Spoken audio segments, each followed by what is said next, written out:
He had spent his entire adult life preparing to face an enemy he believed he understood. He had trained under the assumption that wars were decided by endurance, courage, and the ability to outlast the man standing across from you. He believed that discipline and sacrifice could compensate for almost anything.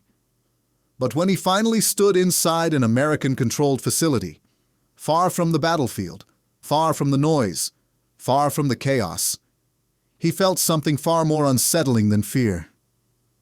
For the first time, he sensed certainty. Not arrogance, not celebration. Certainty. The kind that does not rush, does not improvise, and does not doubt its own outcome. In that moment, he realized the war had not ended with surrender papers or battlefield collapse. It had ended much earlier. When one side built a system, the other could no longer meaningfully challenge. He was not a general whose name would appear in history books, and that is precisely why his account matters. He was a professional officer, educated, experienced, and deeply invested in the belief that war was ultimately a test of men under pressure. He had seen destruction before. He had seen cities reduced to rubble and units erased in days. He had endured shortages, delays, and constant improvisation. He understood war as something that strained every institution it touched.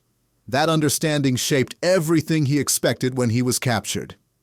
He anticipated disorganization, resentment, and scarcity. What he encountered instead was something profoundly different and far more intimidating. From the very beginning, nothing felt rushed. There was no visible panic, no sense that resources were being stretched thin. Processing was efficient, procedural, and impersonal. Meals arrived not as emergency rations, but as part of a schedule that did not appear negotiable. Medical checks were routine rather than reactive. Supplies were not guarded like relics. They were stored, replaced, and moved as if their availability was assumed rather than questioned. To a man who had spent years fighting within limits, this absence of scarcity was deeply unsettling. It suggested a level of preparation that extended far beyond the battlefield. What struck him most was not any single piece of technology or weaponry. It was the quiet confidence embedded in everything around him. Vehicles were used without ceremony, replaced without hesitation, and maintained without anxiety. Equipment did not carry emotional weight. It did not have a story. It was not precious.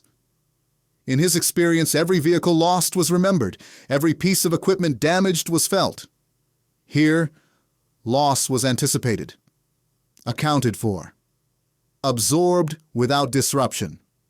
This was not carelessness. It was capacity. As days passed, he began to understand that what he was witnessing was not simply an army operating efficiently. It was a society that had organized itself for industrial-scale continuity. The war effort did not feel like an extraordinary strain placed on civilian life. It felt like an extension of it. Production, transport, medical care, and logistics flowed together seamlessly, as if the entire system had been designed not just to fight a war, but to sustain one indefinitely. The realization was uncomfortable because it left no room for heroics to alter the outcome, no decisive maneuver, no final gamble.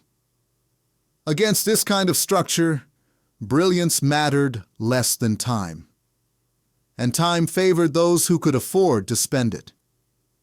He began to reflect on the kind of war he had been trained to fight. A war where efficiency compensated for shortage, where adaptability compensated for limited resources, and where individual excellence could still tilt the balance. But what he was observing now rendered those assumptions obsolete. The Americans were not winning because they were improvising better. They were winning because improvisation was unnecessary. Their system functioned even when individuals were tired, replaced, or absent. It did not depend on moments of inspiration. It depended on process. The true realization did not arrive with drama. It settled gradually, almost reluctantly. He understood that his side had not failed tactically or morally. They had failed structurally. They had entered a modern industrial war with institutions designed for a different era. No amount of courage could close that gap. No battlefield success could reverse it. What he was seeing could not be captured, copied, or rapidly reproduced. It required years of investment, coordination across continents, and a civilian infrastructure aligned with military necessity. It required a nation capable of converting potential into reality at scale. Years later, when he wrote about the experience, his tone was not resentful. It was measured, almost analytical. He did not describe defeat as humiliation, but as clarity.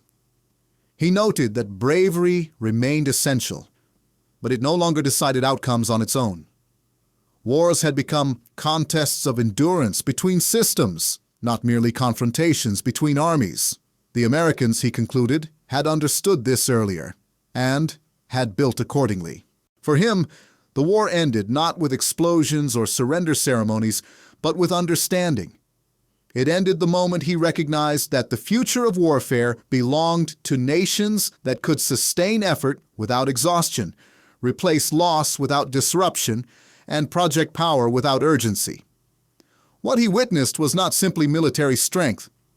It was organizational confidence.